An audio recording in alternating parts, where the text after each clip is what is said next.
We've been married for about 17 years. Yeah, it's been a long time. Yeah. And when you're married for a long time, you come into some situations and some arguments where you just basically want to let it go. You want to scratch it because you just don't know what to do.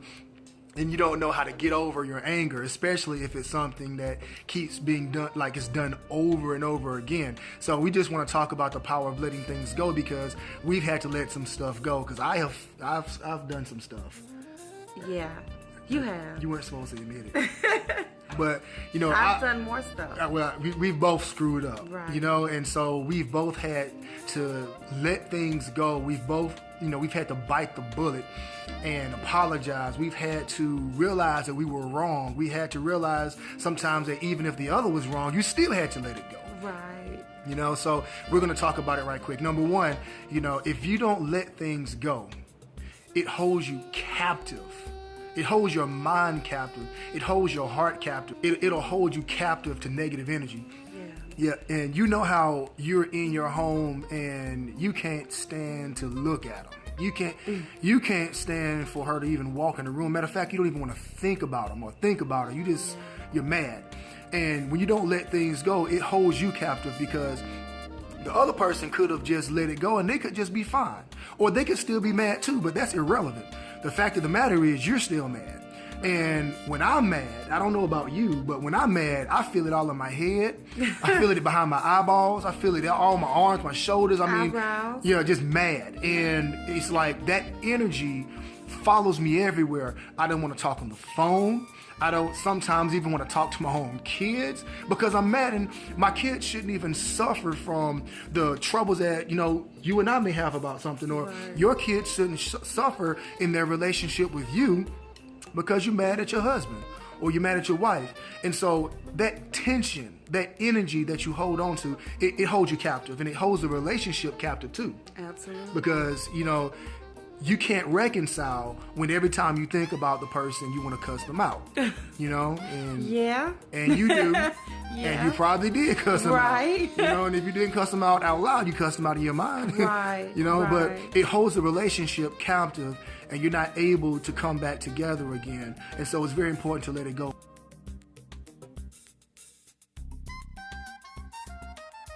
And the next part about letting stuff go that I have to talk about, this one's just for me, baby. I'm sorry. All right. If you don't let stuff go, gentlemen, you can have sex, okay? You know, get you some quickies in every once in a while. You know, get a couple of quickies in. I'm sorry, baby. And you'll be okay for a couple of times. But eventually, especially if it's the woman that you love and you have a real relationship, just quickies won't do anymore. You want some real, come give it to me, come get it, smack down sex. You know, you want some real, you know, you want some passionate, you know, tender love making. Sometimes you can't get that when you're mad. Right. And you can't get that if she's still mad. And even if you have sex, it's like, you know, sometimes, you know, I know, what's the guy's name that sexual healing? I'm not sure. Oh, baby, you're supposed to know who it is. I forgot. Yeah. You know the guy that sang sexual healing? Marvin Gaye. Marvin Gaye. You know, sexual healing is good and it does happen, but there are sometimes you can be so mad, even that doesn't work. Yeah. You know, and you have to let stuff go to get to where you can have that good love making that you're missing. So it's really important to let things go for that reason.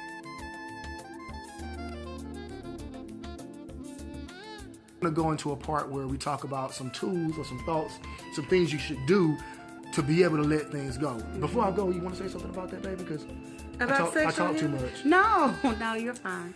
Guys, if you want some good stuff, you better let some stuff go. Yeah. All right. So we're going to talk about some things right now that you have to do in order to let your relationship be mended again. The power of letting things go.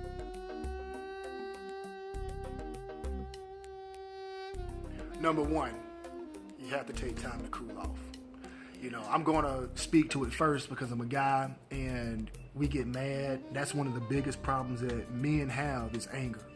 You know, women, they may feel sad and they have different kinds of emotions, but the main emotion, withdrawal, the main thing that we guys deal with is anger. And we withdraw because of our anger. We withdraw because of our frustrations, and we'll shut down. Just completely shut down. But see, the thing is, sometimes you need it. Right. When you're really, really, really upset, you might not be able to finish the argument. You may not be able to finish the discussion.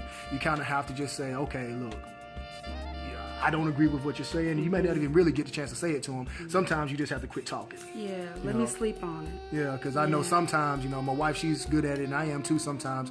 If we're just going back and forth and there's just no resolution, she's not getting me, I'm not getting her, or she thinks I'm not getting her, or I think she's not getting me, sometimes you just can't fix it. Right. And I know the Bible does say, don't let the sun go down in your wrath, but, you know, let's be real here today. Sometimes you gotta sleep on it. Sometimes you have to sleep on it. Sometimes you can't finish. Right. You know, and you have to just separate for a second.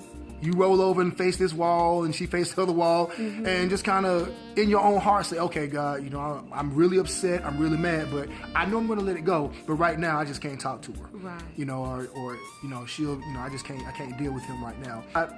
You just going to bed in your anger and just, you know, staying in a super duper funk, but I mean, just being real, you just can't fix things sometimes, and you have to sleep on it. So sometimes take a break. Okay, so this is the second thing, and this is what you do while you're taking your break. You have to reflect. And I'm going to talk about reflecting on two different things. Number one, do go ahead and reflect on your argument and reflect on what it is that you wanted to convey, because of course you're going to be replaying the words in your mind over and over again anyway, because you want to keep arguing, you want to win, you want them to get you, and so you keep thinking to yourself, is she just this, and she, you know, you're going to have those thoughts. All right, do it, but don't let that be the only thing you do. You have to stop and you have to think about their side too. Now, you may disagree with them wholeheartedly. You may think they're completely wrong. But see, sometimes being right or being wrong isn't even the point. It's not the goal. It's not the goal. It doesn't even matter. Right. The fact of the matter is, something happened, you did something, or she thinks you did something, or he did something, or you think he did something, and you're just mad. And either way, the other person has a valid reason inside of their own mind, at the very least, to be upset with you, and you have to come in and be in tune with that. Otherwise, it's going to be a one-sided situation. You may not have done anything for real. She may not have done anything for real. But the fact of the matter is, something happened and something's not right, and it can't be fixed unless you truly sit back and take the time to understand why they're upset, so that you can really address it. And, you know, I've had to come back and just say, okay, I'm sorry. I've had to come back and say, you know, I was wrong. You know, or maybe I come back and say, well, you know what? I understand how you I feel. was wrong. Yeah. You know, I come and say, I understand how you can feel like, you know, something, but I didn't do that, or that wasn't my intent. You know, but something happened, and you have to understand where they're coming from, and you can't heal. Baby, you know, you want to say something about that, because, you know, I know you have a new perspective about it. Yeah, well, you know, I think it is important to understand, especially when you're married, that your husband doesn't think like you think. And the way you're processing a situation, and the way you're processing even an argument or something that happened in the store, whatever, he is not looking at it the way that you're looking at it. And it's important to just stop and say, you know what, let me think about it the way that he's thinking about it, and not the way that I'm thinking about it. And sometimes I think that opens your mind, and it does open your heart, so that you can even hear what they have to say. Because I think that if you don't do that, then you're just going to be closed. All you're going to see is your way of seeing it, and how you were offended, and you can't get anywhere like that. You certainly can't reach forgiveness. You certainly can't reach understanding unless you put yourself in their shoes. And I think that especially for me, I've had to do that a lot. I don't know really how men process it, but I've had to do it a lot. How would it make me feel if I said something to you in the way, or if you said something to me in the way that I said it to you. Yeah. And matter of fact, I have to say this about it. For men, we are blockheads. You know, just being real, we are blockheads, and we think we are right all the time. And we want things to be our way or the highway a lot of the times, and we don't want to, you know, really let some other perspective be right, or we'll defend our thought process and what we want to the death. And I've seen in a lot of the relationship counseling that we do, and the people that I've talked to, a lot of times the men just want the women to change. The men just want the women to see differently, but then they don't really consider, like, man, you did that. Like, you're the one that you are the one that is making her feel insecure. You're the one that's making her feel like you don't love her because of the way that you're treating her. You're not really, and we don't know, because a lot of times men don't get the training. They're oblivious too. Yeah, you know, we don't have our fathers and older men a lot of times speak into our lives to tell us, like, okay, look, man, you need to be able to change too. Or it's either an old head that, you know, the old school type of man where it's like, okay, well, look, I'm the man, and, you know, forget all that. You have to be able to see things another way. Here's a third thing, and this is the one that's the most powerful for me. This is the one that I use most personally, and that helps me the most.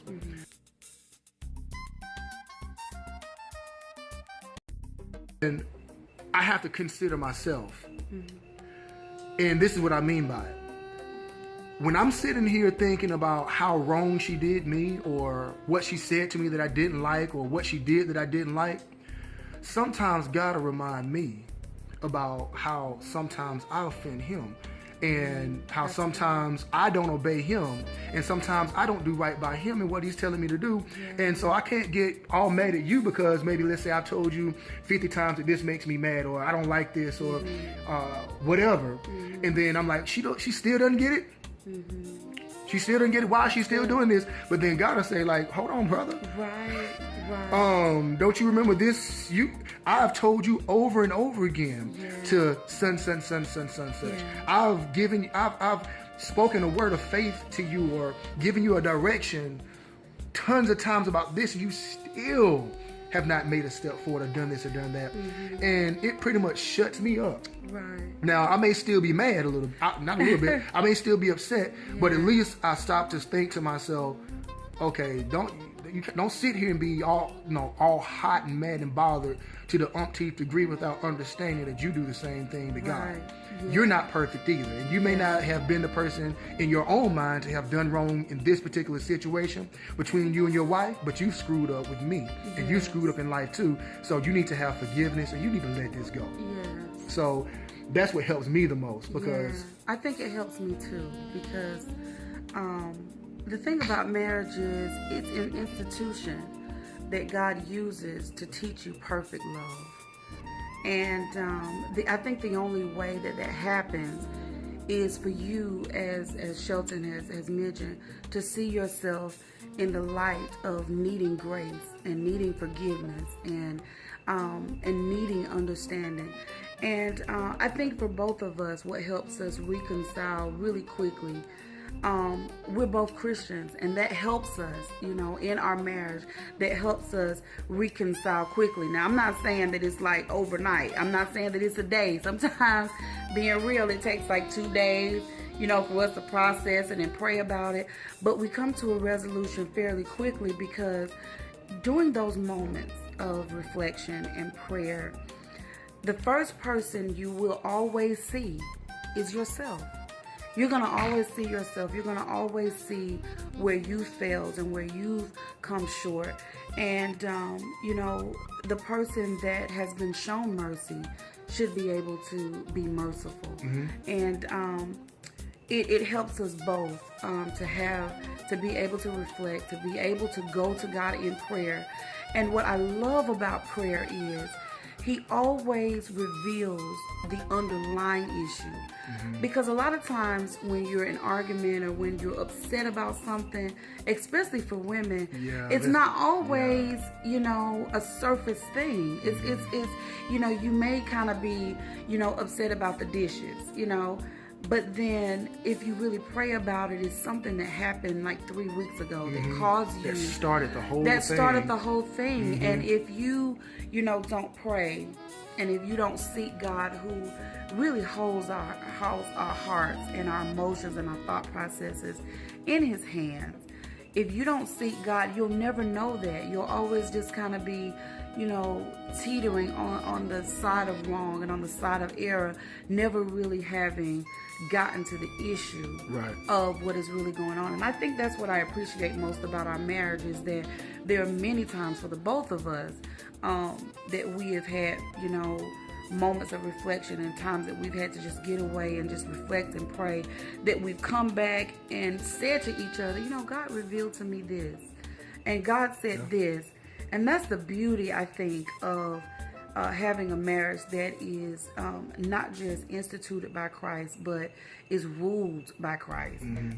Because there's nobody that loves your spouse more than Him. And there's nobody that wants reconciliation more than Christ for you.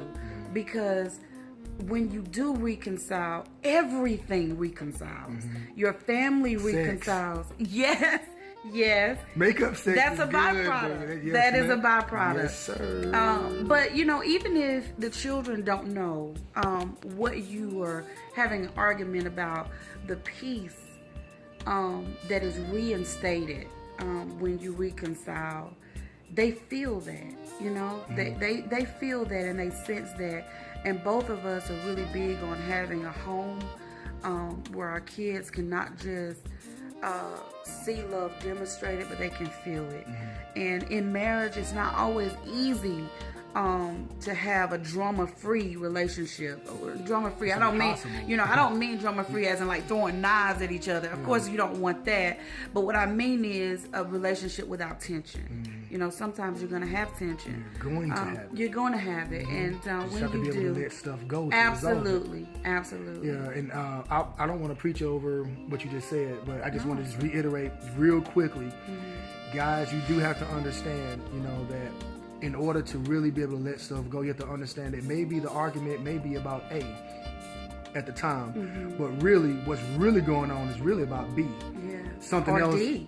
Something else that is completely separate from what you're actually arguing about. And so if you find yourself going on and on and on about one particular thing, in your reflection, just kind of think to yourself, and even when you guys come back together to reconcile, give her some time and some space to really talk and to let things out and express, because it takes a while for her to get down to what the real problem is. That's really good. So, do that. But I think that's it. Yeah.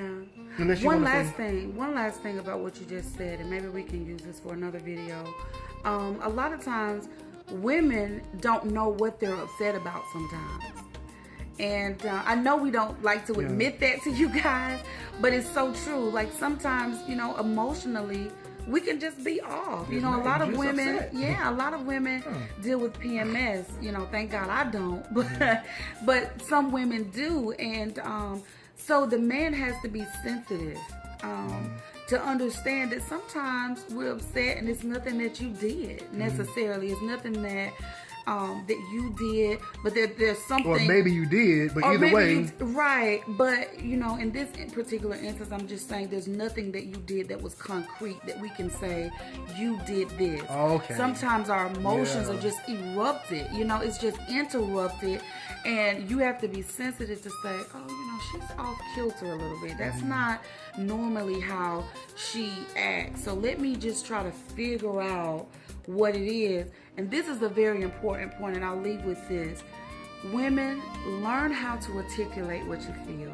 Nothing, frustrates a man more than trying to figure out what's got you upset. And that's another good thing that reflection does. It kind of helps you to center in to what you are feeling, and it helps you to be able to better communicate that to your spouse, because there's nothing like you arguing for an hour and you haven't even gotten to the point yet. So learn the art of good communication. That's very important. And I will end by saying this: there is nothing better in the earth, in my opinion, than having a relationship and having a marriage that is loving and successful, and that is quick to forgive. It really is heaven on earth. You know, people say all the time, you know, it's easy to have a house, it's very difficult to have a home. And reconciliation allows you, in my opinion, to have a home. Yeah, I'll end it with that. That was nice. You said it's easy to have a house, but it's difficult to have a home. Yeah. If you want a home, you have to learn the power of letting things go. Absolutely. And learn how to let stuff go. Yeah. Okay? We love y'all. Peace.